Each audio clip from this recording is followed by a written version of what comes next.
주님이 이 땅에 내려오신 그 성탄의 목적이 깨달아지고 또 그 목적이 이루어지는 은총이 있기를 주 예수님 이름으로 축복합니다. 아멘. 복음을 제대로 이해하면 사람은 변화됩니다. 구원받습니다. 마가복음을 기록한 사람은 마가입니다. 이름은 요한입니다. 성은 아마 마시일 겁니다. 그래서 겸손하게 마가라 이렇게 말하지 않습니까? 마가 요한. 마가 요한. 제가 가끔씩 유머를 쓰는데 안 통할 때가 참 많습니다.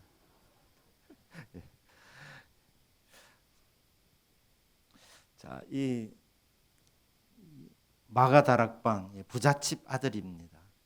초대교회 성도들이 이곳에서 많이 모였고 예수님께서 마지막 성찬식을 거행했던 장소도 이 마가 다락방으로 알려져 있습니다.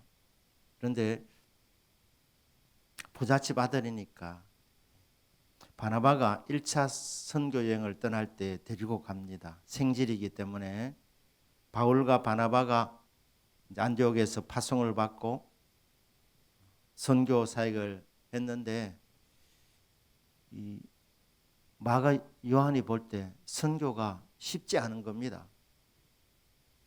고생을 하다가 나는 못하겠다 하면서 중간에 돌아가 버립니다. 2차 선교 여행을 떠날 때 바울과 바나바가 다시 이제 출발하는데 바나바는 생질인 마가를 데리고 가자. 바울은 조금만 어려우면 도망가 버린 이 마가를 다시 데려갈 수는 없다 하면서 피차 심하게 다투게 됩니다. 그로 인해서 바울과 바나바가 갈라서게 됩니다. 이렇게 바울과 바나바가 헤어지게 된 원인을 제공한 사람이 마가 요한입니다. 그런데 이 마가 요한이 나중에 신실한 그리스도인이 됩니다. 베드로를 만나서 베드로의 제자가 됩니다. 베드로는 사도입니다. 예수님과 함께 3년 다녔던 예수님부터 직접 가르침을 받았던 제자 베드로 사도라고 할 수 있습니다. 그렇다면 마가 요한은 사도가 될 수는 없는 인물입니다. 예수님 공생 기간 중에는 예수님을 따랐던 사람이 아니기 때문입니다. 그런데 베드로의 증언을 통하여 복음을 알게 됩니다. 복음을 만나니 회복되는 것 아닙니까? 근데 이 베드로는 생생한 예수님의 증인이고 십자가의 증인, 부활의 증인이지만 많이 배우지 못해서 체계가 없는 사람입니다. 그래서 베드로가 베드로 전후서를 쓰는데 마가의 도움이 많았다. 이렇게 사람들은 추정을 하게 됩니다. 뿐만 아니라 마가가 복음서를 쓰게 됩니다. 그게 바로 마가복음입니다. 복음서에 마태, 마가, 누가, 요한이 있는데 그 중에서 제일 먼저 기록된 것이 마가복음으로 그렇게 사람들이 생각합니다. 주후 60년에서 70년 사이에 마가복음이 기록이 됩니다. 그 이후에 이제 다른 복음서들이 나오게 됩니다. 그러니까 최초의 복음서를 쓴 사람, 실패자였지만 처음에 따랐다가 중간에 넘어졌지만 다시 일어나서 회복된 사람, 그래서 헌신된 주님의 제자가 되었던 사람 마가 요한입니다. 그리고 복음서 기자로 탁월한 복음서를 남긴 사람이 마가입니다. 아울러서 영예로운 순교자가 되었다고 초대 교회사는 그렇게 증언을 남기고 있습니다. 자, 이렇게 보게 될 때 훌륭한 순교자가 되었던 이 마가, 최초로 복음서를 기록했던 이 마가, 훌륭한 헌신된 주님의 제자가 되었던 이 마가 어떻게 가능했느냐? 복음을 제대로 만나니, 복음을 제대로 이해하니, 복음을 믿으니 제자가 되는 것입니다. 변화되는 것입니다. 순교하는 자리까지 나갈 수 있게 된 것입니다. 여러분들은 복음을 잘 이해하는 복이 있기를 축복합니다. 복음이 선포되면 그대로 아멘 할 수 있는 믿음이 되기를 주 예수님의 이름으로 축복합니다. 이 주후 60년에서 70년 사이는 어떤 시대였느냐? 네로 황제가 미쳤다고 하지 않습니까? 로마에 불이 났을 때 이 비난 여론이 들끓으니까 그리스도인들이 불을 냈다 이렇게 소문을 내서 기독교인들이 박해를 받게 됩니다. 많은 사람들이 순교를 당하게 됩니다. 초대교회 성도님들이 얼마나 많이 흔들렸겠습니까? 이 흔들리는 그들에게 복음서를 기록한 사람, 그래서 흔들렸던 자리에서 굳건하게 믿음의 반석에 설 수 있도록 그렇게 믿음의 용기를 주는 이 책이 마가복음서라는 것입니다.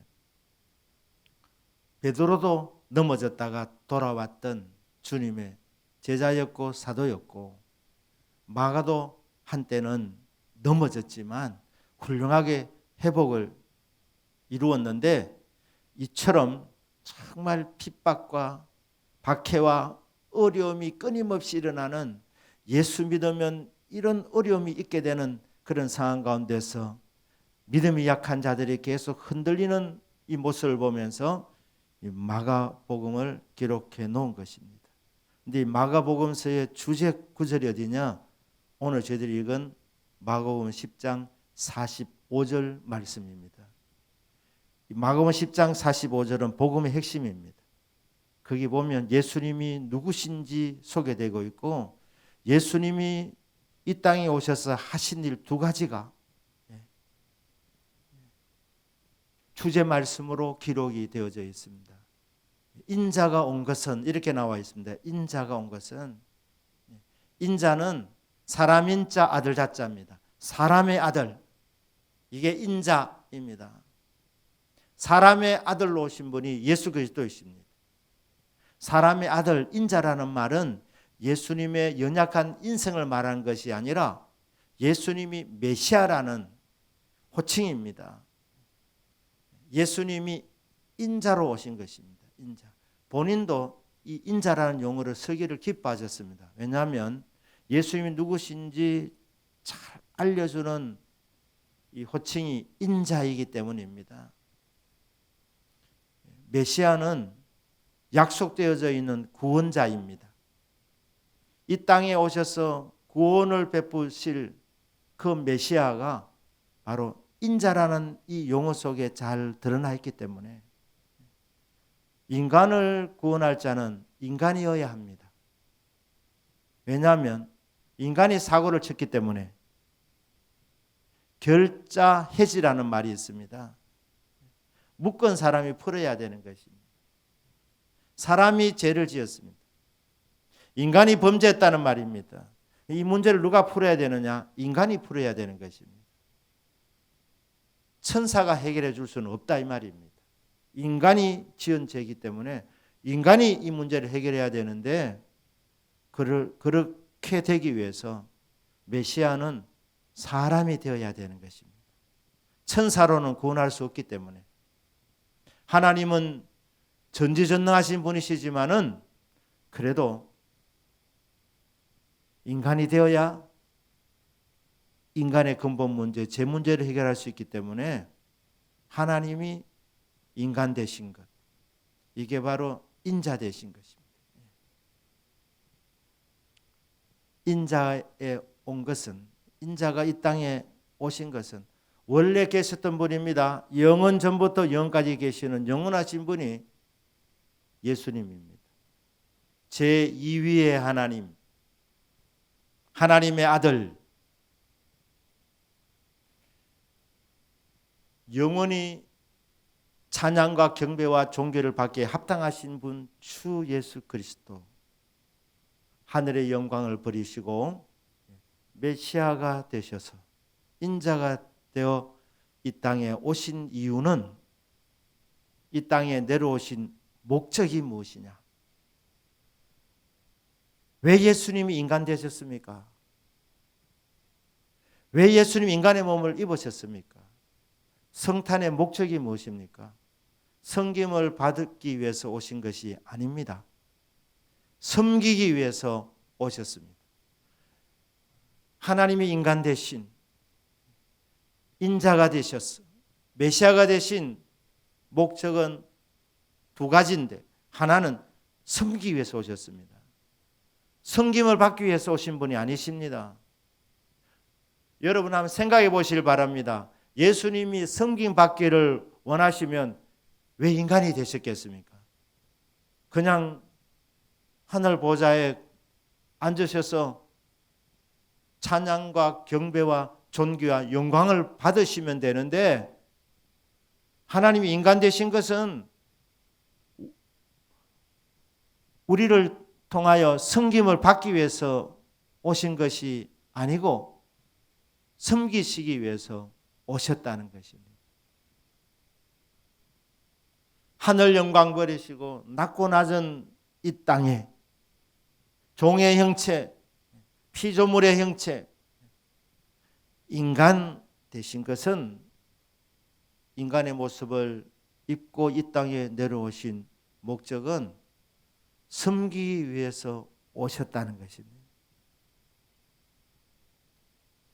근데 여러분 섬긴다 그러면 낮은 자를 생각하는데 가장 높으신 분이 섬기는 것은 여기 혜택이 있는 것입니다. 예수님은 권세와 능력이 무한하신 분이십니다. 그런 능력을 가지신 분이 이 땅에 그 능력을 갖고 우리를 섬기기 위해서 오신 것입니다.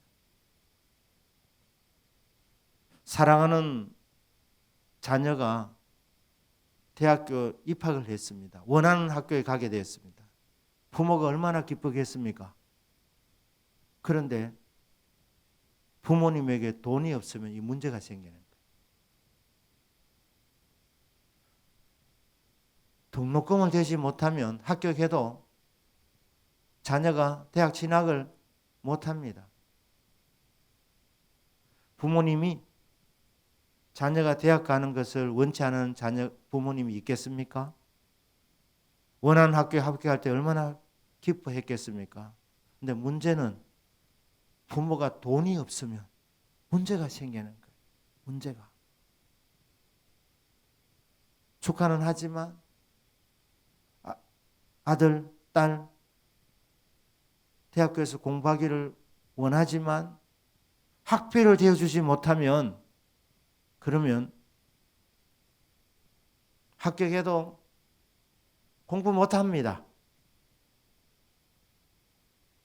부모님이 자녀를 끊임없이 뒷바라지 해주는데 그러려면 필요한 물질도 있어야 되는 것입니다. 제가 지금 무슨 말을 하려고 하는지 여러분 이해하신 줄 믿습니다. 예수님은 권세와 능력이 무한하신 분이십니다. 한계가 없으십니다. 다 가지신 분이시기 때문에 지금도 80억이 넘는 80억에 가까운 인구를 날마다 먹여주시고 입혀주시고 채워주시는 것입니다. 전능자이시지만 창조주이시지만 물질이 모자라면 공급하시다가 어느 날 그만두셔야 됩니다. 우리를 못 섬기십니다. 못 도와주십니다. 전능하신 예수님께서 이 땅에 내려오신 목적은 저와 여러분을 도와주시기 위해서 오신 것입니다. 저와 여러분을 그 큰 능력으로 섬겨주시려고 오신 것입니다. 사랑하는 자녀가 죽을 병이 들었습니다. 아들이, 딸이 고침받기를 원치 않는 부모님이 누가 있겠습니까? 그런데 그 부모님이 그 병을 고칠 수 있는 능력이 있으면 얼마나 좋겠습니까? 아니면 정말 그 병을 고칠 수 있는 좋은 의사를 만나서 수술을 시키면 이게 고침을 받게 되는 것입니다. 그런데 이런 조건을 충족시킬 수 없으면 안타깝게도 자녀를 먼저 떠나보내야 되는 것입니다. 치유의 능력이 있어야 자녀가 죽을 병이 들었을 때 고쳐줄 수 있는 것입니다. 우리 예수님은 만병의 치유자이십니다. 고질적인 병, 난치병, 불치병 가리지 않고 주님은 다 고쳐주십니다. 고쳐주지 못하실 병이 없으십니다. 주님에게는 그런 능력이 있으십니다. 이런 능력자가, 이런 치료자가 생로병사의 이 인생길을 걸어가는 이 불쌍한 인생들을 도와주시려고, 그 능력으로 섬겨주시려고 예수님이 인간의 몸을 입으신 것입니다. 하나님께서 나사렛 예수에게 성령을 기름 붓듯 하셨으며 성령의 기름 부음을 받으시고 그가 두루 다니시면서 착한 일을 행하시고 마귀에게 눌린 모든 사람을 고치셨으니 하나님이 예수님과 함께 하셨습니다. 예수님은 권세 능력이 무한하신 분이시고 그럼에도 불구하고 성부 하나님께서 인간의 몸을 입고 이 땅에 내려오셔서 세례를 받으실 때 성령을 부어주셨는데 기름 붓듯이 부어주셨습니다. 그래서 예수님이 두루 다니시면서 착한 일을 하셨습니다. 병든 자 고쳐주셨고 마귀에 눌린 모든 사람들을 고쳐주셨습니다. 예수님이 땅에 오셔서 예수님의 능력으로 사람들을 섬겨주신 것입니다. 인간이 되셨다, 연약하게 되셨구나, 정말 낮아지셨구나, 그게 아니고 주님이 인간 되신 것은 우리 인간들을 도와주시려고, 허덕이며 살아가는 인생들을 그 크신 능력으로 섬겨주시려고 이 땅에 내려오신 메시아 예수 그리스도이십니다. 섬김 받으러 하신 것이 아니다.